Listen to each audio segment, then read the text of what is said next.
என் நெஞ்சில் குடியிருக்கும்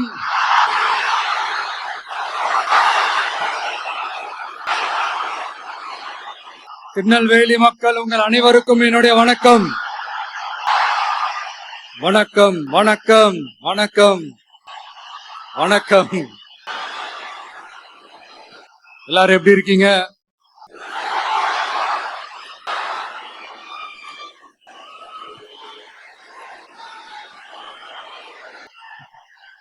உங்க மகன், உங்க அண்ணன், உங்க தம்பி, உங்க தோழன், உங்க நண்பன், உங்க விஜய் உங்களை தேடி வந்திருக்கிறேன். இந்நேரம்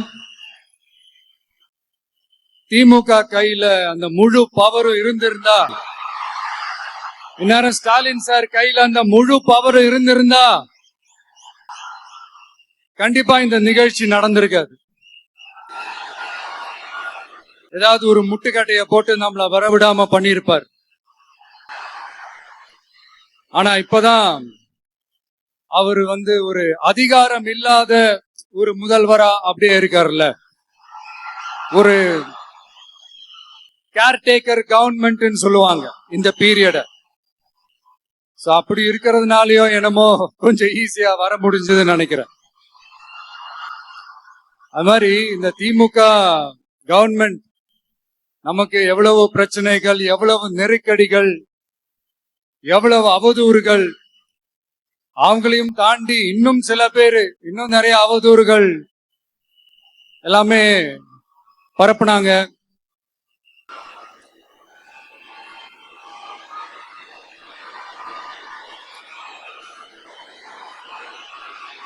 இந்த திமுக கூட்டணிக்கும் பாஜக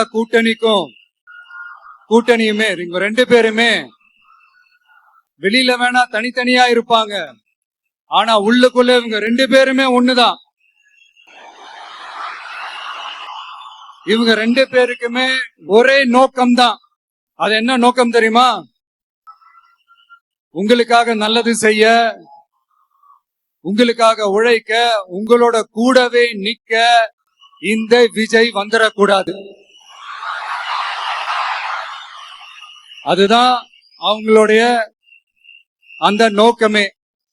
ஏன்னா இந்த விஜய் வந்ததுல இருந்து அவங்க நிறைய இந்த ஊழல்லாம் செஞ்சுக்கிட்டு இருந்தாங்கல்ல, ஒரு லிஸ்ட் போட்டு சொன்னல, அதெல்லாம் அவங்களால செய்ய முடியாம போச்சு. எல்லாத்துலயும் மண்ணு விழுந்துருச்சு. அதனால சம கோபத்துல இருக்கிறாங்க என் மேல. அதே மாதிரி அடுத்து ஆட்சிக்கு வர முடியாத ஒரு சூழ்நிலைய மக்களே நீங்களே ஆல்ரெடி உருவாக்கிட்டீங்க. இந்த கூட்டணி கணக்கு, அந்த கணக்கு, இந்த கணக்கு எதுவுமே எடுபடல. இந்த அரித்மேட்டிக் கணக்கு, மேத்தமேட்டிக்ஸ் கணக்கு எல்லாமே மண்ணுக்குள்ள புதைச்சிட்டீங்க. அப்புறம் இந்த கொள்ளையடிச்சு வச்சிருக்கிற இந்த பணத்தை எல்லாம் வச்சு கல்லாப்பட்டி கூட்டணின்னு ஒண்ணு சேர்த்து வச்சிருந்தாரு. அது எல்லாமே இப்ப கலகலத்து போய் நிக்குது. டாப் தனியா, பாட்டம் தனியா, ரீப்பர் தனியா, ஜாயிண்ட் தனியா, அப்படி நிக்குது தனித்தனியா. எல்லாமே அப்படியே ஒட்ட வச்சுக்கிட்டு இருக்கிறாரு. கூட்டணி கட்சிக்காரங்களே ஒருத்தருக்கு ஒருத்தர் ஓட்டு போட்டுக்க மாட்டாங்க போல் இருக்கு. அப்படி இருக்கு நிலைமை இந்த திமுக கூட்டணியில. சரி, இவங்களுக்கு தான் இந்த நிலைமைன்னு பார்த்தா இந்த பாஜக தலைமையில் மற்றும் பலர் அவங்க நிலைமை இன்னும் மோசமா இருக்குது. அதனால மக்களே, இந்த திமுகவோட நேரடி கூட்டணிக்கும் மறைமுக கூட்டணிக்கும் நம்ம மேல காண்டு.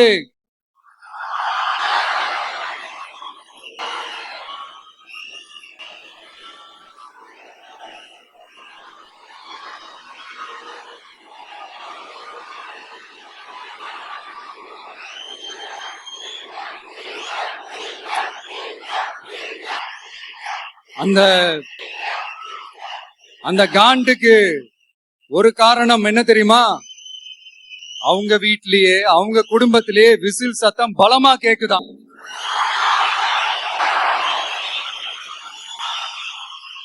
அடுத்த காண்டு அது இந்த சில சில பல கோடிகளை கொடுத்து நம்ம தமிழ்நாட்டு காங்கிரஸ பையில போட்டுக்கிட்டாங்க. யாரு? ஸ்டாலின் சார். ஆனா உண்மையான காங்கிரஸ் யாரு பக்கம் நிக்குது? நம்ம பக்கம் நிக்குது. சிறுபான்மை மக்களோட அந்த திமுக சாயம் வெளுத்து போச்சே. இந்த விஜய் என்னடானா மதச்சார்பற்ற கொள்கையோட உண்மையான ஒரு முகமா இருக்கிறானே. இந்த சிறுபான்மை மக்கள் வேற இந்த விஜய் பக்கம் தானே நிக்கிறாங்க அப்படின்ட்டு இந்த திமுகவுக்கும் பாஜகவுக்கும் என் மேல காண்டோ காண்டு. அதுக்காக நாம என்ன செய்ய முடியும்? இந்த 33 வருஷமா ஒவ்வொரு வீட்டுக்குள்ளயும் ஒவ்வொரு மனசுக்குள்ளயும் போறதுக்கு நாம் பட்ட பாடு எனக்கு தானே தெரியும். அதனாலதான் நான் முன்னாடியே சொன்ன மாதிரி கட்சி ஆரம்பிச்சுட்டு ஒவ்வொரு வீட்டுக்குள்ளயும் நான் போல, ஒவ்வொரு வீட்டுக்குள்ளயும் போனதுக்கு அப்புறம் தான் கட்சியாவே ஆரம்பிச்சிருக்கிறேன்.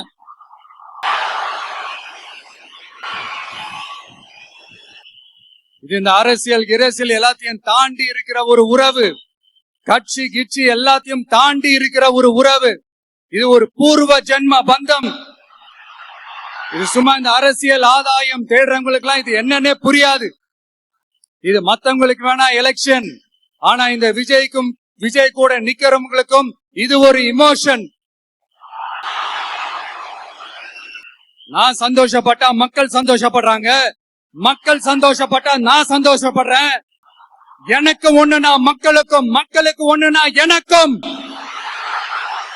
கண்ணு கலங்கும். எவ்வளவு அவதூறுகள். இந்த கரூர் விஷயத்தை பத்தி ஊருக்கே தெரியும். ஆனா போடு, விஜய் மேல பழிய போடு. என்னடா இவ்வளவு பெரிய ஒரு பழிய தூக்கி விஜய் மேல போட்டாலும் மக்கள் விஜய் கூடவே நிக்கிறாங்க. இது என்னடா அதிசயமா இருக்குது அப்படின்ட்டு அது ட்ரை பண்ணி பார்த்தாங்க. அது மக்கள் கிட்ட எடுபடல. சரி, அடுத்து வேற என்ன பண்ணலாம்? முடக்கு. ஜனநாயகனா முடக்கு. படத்தை முடக்குனா கொஞ்சம் பையன் கொஞ்சம் டிஸ்டர்ப் ஆயிடுவான். அதனால படத்தை முடக்கு. இது யாரு முடக்குனாங்கன்றது உங்களுக்கே தெரியும். அது நான் சொல்ல வேண்டிய அவசியம் உங்களுக்கு இல்ல. ஆனா இவனாடா இவன் படத்தை முடக்கினாலும் அவன் பாட்டுக்கு அதை கண்டுக்காம அவன் பாட்டுக்கு வேலையை பார்த்துட்டு போயிட்டே இருக்கான். அதுவும் எடுபடல. சரி, அடுத்து வேற என்ன பண்ணலாம்? போடு, SOPன்னு ஒண்ணு போடு. விஜய்க்கு மட்டும் தனியா ரூல்ஸ், தனியா ரெகுலேஷன்ஸ், தனியா கண்டிஷன்ஸ். அவனுக்கு மட்டும் போடு. மத்த கட்சிகள்லாம் விடு, விஜய்க்கு மட்டும் தனி கண்டிஷன்ஸ் போடு. அவன் வெளியவே வரக்கூடாது, மக்களை சந்திக்கவே கூடாது. என்னாச்சு? அதுவும் எடுபடல. சரி, அடுத்து வேற என்ன பண்ணலாம்? நம்மளை சுத்தி இருக்கிறவங்கள வச்சு, அதாவது இத்தனை வருஷமா வெயிட் பண்ணி இப்போ எலெக்ஷனுக்கு 30 நாளைக்கு முன்னாடி கரெக்டா அந்த டைம் பார்த்து ஒரு அவதூறு பரப்ப வேண்டியது. அது என்னன்னு உங்களுக்கே தெரியும். அதுவும் மக்கள் கிட்ட எடுபடல. அது மாதிரி எத்தனை சோதனைகள், எத்தனை வேதனைகள் நீங்க கொடுத்தாலும் இந்த திமுக நாளையோ இல்ல இந்த பாஜக நாளையோ இல்ல இந்த மற்ற பலர் நாளையோ இல்ல எந்த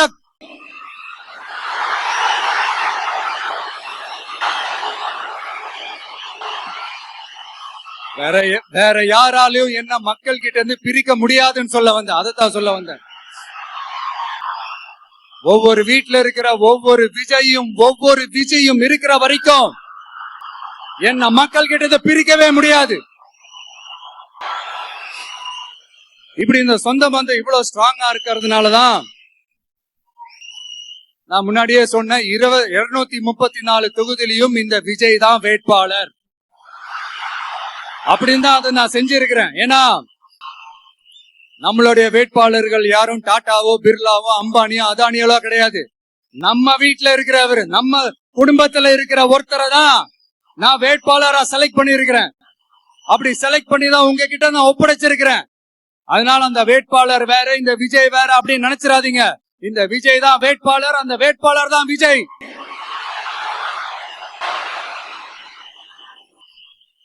இத்தனை வருஷம் யார் யாருக்கோ ஓட்டு போட்டீங்க. ஆனா இந்த வருஷம் உங்க வீட்டுல இருக்கிற ஒருத்தருக்கு, உங்க வீட்டுல இருக்க நம்ம குடும்பத்துல இருக்கிற ஒருத்தருக்கு நம்ம ஓட்டு போட போறோம். அந்த வேட்பாளர்களுக்கு நீங்க ஓட்டு போடுறது நமக்கு நாமளே ஓட்டு போட்டுக்கிற மாதிரி. அந்த வேட்பாளர் ஜெயிச்சா நாம ஜெயிச்ச மாதிரி. இப்படிப்பட்ட ஒரு எமோஷனலான ஒரு எலெக்ஷனை தமிழ்நாடு இல்ல, இந்தியாவே பார்த்திருக்காது. இது நீங்க எவ்ரி 5 years வர ஒரு எலெக்ஷன் மாதிரி இத நினைச்சிடாதீங்க. இது வேற, இது ஒரு அதிசய எலெக்ஷன். 50 வருஷத்துக்கு ஒரு வாட்டி நடக்கிற ஒரு எலெக்ஷன் மாதிரி. அதனால அந்த சான்ஸ மிஸ் பண்ணிடாதீங்க மக்களே. ஒரு காமராஜர் தானா, ஒரு அண்ணா தானா, ஒரு எம்ஜிஆர் தானா நம்ம தமிழ்நாட்டுக்கு? அவங்கள மாதிரி வேற யாருமே வந்துட மாட்டாங்களா அப்படின்னு நீங்க ஏங்கினது எனக்கு தெரியும். அத மனசுல வச்சுக்கிட்டு தான் நம்ம டிவிக்கே வந்திருக்கிறோம். நம்ம டிவிக்கு யார் யார் மாதிரி எல்லாம் உழைக்கும் சொல்லவா? ஐயா முத்துராமலிங்க தேவர் மாதிரி, ஐயா வீரன் சுந்தரலிங்கம் மாதிரி, ஐயா வாபுசி மாதிரி, ஐயா அழகு முத்துக்கோன் மாதிரி, ஐயா கட்டபொம்மன் மாதிரி, ஐயா ஒண்டி வீரன் மாதிரி, ஐயா குரூஸ் பெர்னாண்டஸ் மாதிரி மாதிரி ஒட்டுமொத்த தமிழ்நாட்டு மண்ணுக்கும் உழைக்கும், உழைச்சுக்கிட்டே இருக்கும். இந்த எலெக்ஷன்ல நம்ம டிவிக்கு ஆட்சி அமைஞ்சா அது என்ன அமைஞ்சா அமைக்கிறோம். எப்படி அமைக்கிறோம்? நம்ம டிவிக்கு ஆட்சி அமைஞ்ச உடனே பெண்கள், இளைஞர்கள் எல்லாருமே நல்லா இருப்போம், நல்லா இருப்போம், நல்லா இருப்போம். விவசாயிகள், மீனவர்கள், உழைக்கிற மக்கள் எல்லாருமே நல்லா இருப்போம், நல்லா இருப்போம், நல்லா இருப்போம். இன்னும் பல வருஷத்துக்கு நம்மளுடைய குடும்பங்கள், நம்மளுடைய சந்ததிகள், நம்மளுடைய தலைமுறைகள் எல்லாருமே நல்லா இருப்போம், நல்லா இருப்போம், நல்லா இருப்போம். அதனாலதான் மீண்டும் மீண்டும் சொல்றேன், வேற யாருக்காவது ஓட்டு போட்டு உங்க ஓட்டை வேஸ்ட் பண்ணிடாதீங்க. அதனாலதான் பார்த்து பார்த்து உங்களுக்கான வாக்குறுதிகளை நாம அதை அறிவிச்சிட்டு இருக்கிறோம். சொல்லாதத, செய்ய முடியாததெல்லாம் சொல்லவே மாட்டோம். அதுல ரொம்ப உறுதியா இருக்கிறோம். சொல்லாததை செய்வோம், அது வேற விஷயம். ஆனா செய்யறத மட்டும் தான் சொல்லுவோம். யங்ஸ்டர்ஸ், விவசாயிகள், மீனவர்கள், இந்த மாதிரி பல திட்டங்கள் இருக்கு. எல்லாத்தையுமே நிறைவேற்றுவோம். இந்த விஜய் அதை சாத்தியமாக்கி காட்டுவான்.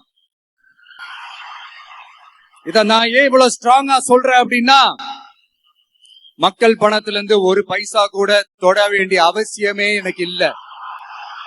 உங்களுக்கு புரியுதுங்களா? உங்களுக்கு மக்களுக்கு தப்பே நடக்காது, தப்பே நடக்க விட மாட்டேன். இப்ப நான் சொன்னல, மக்கள் காசுல இருந்து ஒரு பைசா கூட தொட மாட்டேன்னு. அத இப்ப ஆண்டுகிட்டு இருக்கிறவங்க, இதுக்கு முன்னாடி ஆண்டவங்க தில்லா சொல்ல முடியுமா? என்னை எதிர்த்துட்டு இருக்கிறவங்களால தில்லா, கட்ஸா, கெத்தா இத சொல்ல முடியுமா? நீங்க ஒழுங்கா ஆட்சி நடத்திருந்தா பெண்கள் பாதுகாப்பு ஏன் இவ்வளவு மோசமா இருக்குது? இளைஞர்களுக்கு ஏன் வேலை வாய்ப்பு இல்லாம போச்சு? போதைப் பொருள் கலாச்சாரம் ஏன் அதிகமா இருக்கு? சட்டம் ஒழுங்கு ஏன் சரியா இல்ல? வன்முறை ஏன் தலைவரிச்சு ஆறுது? இதுக்கு உங்களால பதில் சொல்ல முடியுமா ஸ்டாலின் சார்? பதில் சொல்ல தகுதி இருக்கான்னு தான் கேட்டிருக்கணும். ஆனா கொஞ்சம் நாகரிகம் கருதி அப்படி வேணான்னு பாக்குறேன். 2-2.5 வயசு குழந்தைய துள்ள துடிக்க உங்க திமுக நிர்வாகி ஒருத்தன் கொன்னானே, அதுக்கு என்ன பதில் சொல்ல போறீங்க? விளாத்திக்குளம் பக்கத்துல +2 படிக்கிற ஒரு பொண்ணு டாய்லெட் வசதி சரியா இல்லாம ஒரு அவசரத்துக்கு காட்டு பக்கம் போய் ஒதுங்கினாங்களே, என்ன ஆச்சு? இந்த உலகத்தை விட்டே போயிட்டாங்க. அதுக்கு என்ன பதில் சொல்ல போறீங்க? இந்த பிள்ளைங்களை உங்களால திருப்பி கொடுக்க முடியுமா சார்? 5 வருஷமா போலீஸ் டிபார்ட்மெண்ட் கையில வச்சுக்கிட்டு என்ன சார் பண்ணீங்க? பொம்மைகள் மாதிரி வச்சு விளையாடிட்டு இருந்தீங்களா? ஒரு மனசாட்சின்றது வேணாம். நாங்குநேரி பிரச்சனையை பத்தி பேசினா அது போதையில நடந்துச்சான், போதை பொருட்கள்னால அது நடந்துச்சான். பெரிய கண்டுபிடிப்பு எங்களுக்கு தெரியாது பாரு, அது எங்களுக்கும் தெரியும் உங்களுக்கு தெரியும். கேள்வி அது இல்ல, அதை ஏன் தடுக்கலன்றதுதான் எங்களுடைய கேள்வி. இது மட்டுமா? மணலை திருடுறாங்க, மண்ணை திருடுறாங்க, மலைகளை முழுங்குறாங்க, சட்டவிரோதமா கல்குவாரி நடத்துறாங்க, மணல் மாஃபியா அது ஒரு பக்கம் நடந்துகிட்டு போகுது. இன்னொரு பக்கம் மினிஸ்டர்ஸ் கொள்ளையடிக்கிறாங்க, இன்னொரு பக்கம் குடும்பமா சேர்ந்து கொள்ளையடிக்கிறாங்க. டாஸ்மாக்ல ஊழல், நகராட்சி துறையில ஊழல், இப்படி ஊழல் ஊழல், ஆட்சி முழுக்க ஊழல் ஊழல்லே ஊறி போய் நாரி போய் கிடக்குது. எந்த மூஞ்ச வச்சுக்கிட்டு சார் வந்து ஓட்ட கேப்பீங்க?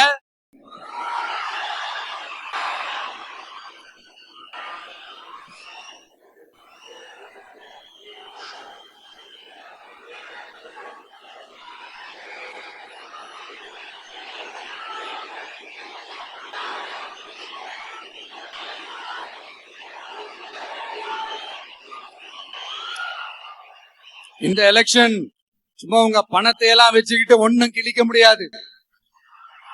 உங்க பணத்தை எல்லாம் வச்சு மக்கள் எல்லாம் விலைக்கு வாங்கவே முடியாது.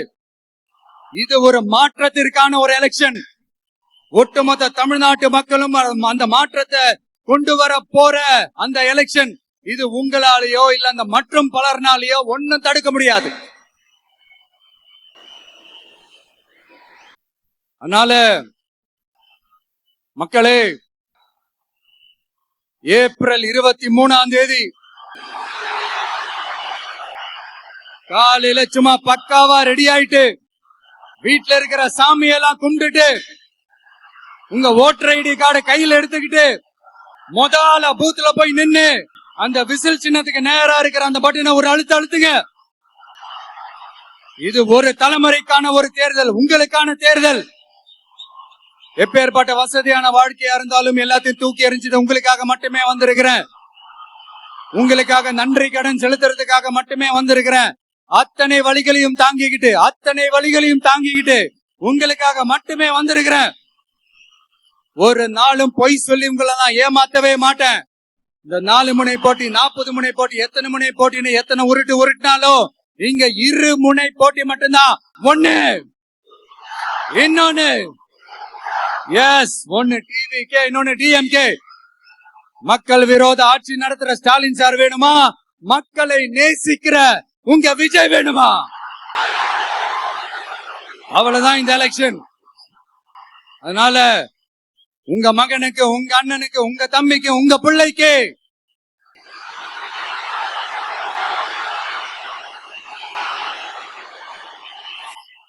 ஒரே ஒரு வாய்ப்பு கொடுங்க. தயவு செஞ்சு விசில் சின்னத்துக்கு ஓட்டு போடுங்க. இது ஒரு விசில் புரட்சி தேர்தலா இருக்கணும். நான் தன்னந்தனியாளு, நீ ஏழம் நம்ம பாரு, கொஞ்சம் நவந்தேன்னா இங்க 8 கோடி பேரு, மிரல போது ஸ்டேட்டு நம்ம விசில் சத்தம் கேட்டு, நல்ல வங்க வாழ இங்க விசில் கடி ஓட்டே. கடைசி நம்பிக்கை மக்களை தேடி வருது, அதை இறுக்கி புடிச்சு ஒரு வரலாறு எழுது. உங்க விஜய், நான் வரேன். விசில் அடிக்க ரெடியா? கான்பிடண்டா இருங்க, நல்லதே நடக்கும், வெற்றி நிச்சயம். மீண்டும் சந்திக்கும் வரை நன்றி, வணக்கம்.